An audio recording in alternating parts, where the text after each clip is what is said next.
Second item on the agenda is a motion to issue a subpoena to Stuart Parnell, the president of Peanut Corporation of America, to appear for testimony at tomorrow's hearing before the Subcommittee on Oversight and Investigations regarding the Salmonella outbreak in peanut butter products. And I would ask unanimous consent that the committee agree to that subpoena. Without objection, yes. Reserving the right. Gentleman's recognized with reservation.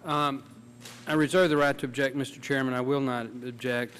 I do want to expedite this. I do want to point out that we had some discussion in the organizational hearing of the committee about the subpoena powers of the committee and the subpoena authority of the chairman and the ranking member.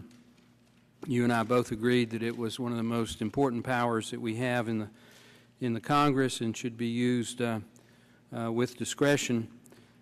So I felt like the first subpoena that needed to be issued by the committee should have some debate and support on both sides of the aisle. I do support this subpoena.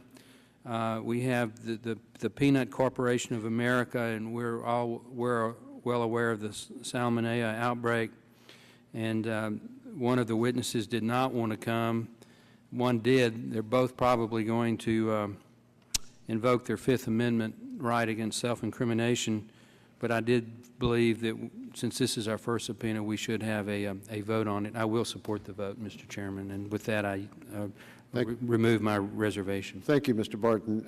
The gentleman is correct about the rules. The rules require that we have a vote whenever the ranking member wants us to have a vote, and I respect the fact that he thinks that the first subpoena issued by this committee in this Congress ought to be voted on.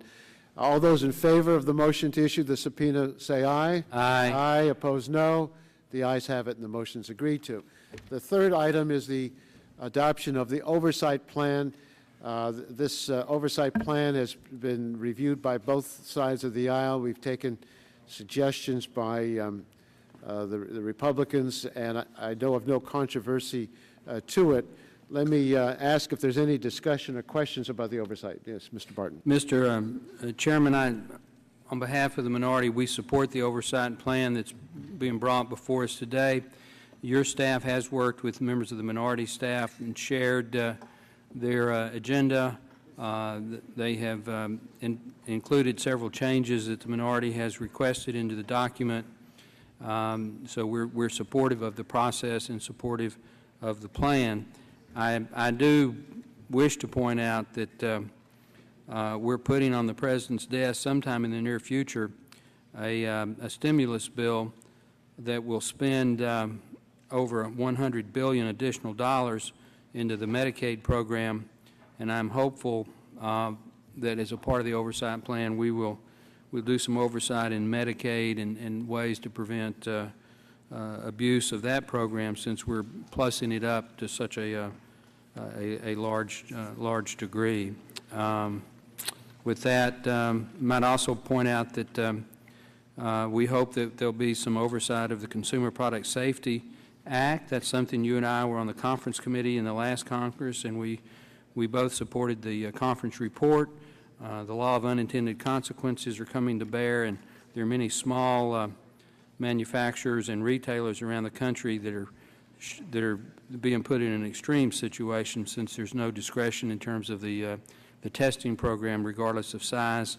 That's something that I think we need to do some oversight on, and then perhaps tweak the bill at the appropriate time. Thank you very much, Mr. Barton.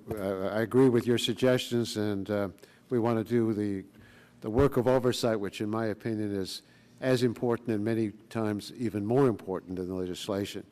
Let me ask for the vote on the committee's oversight plan. All those in favor say aye. Aye. Opposed, no. The ayes have it, and the motion's agreed to.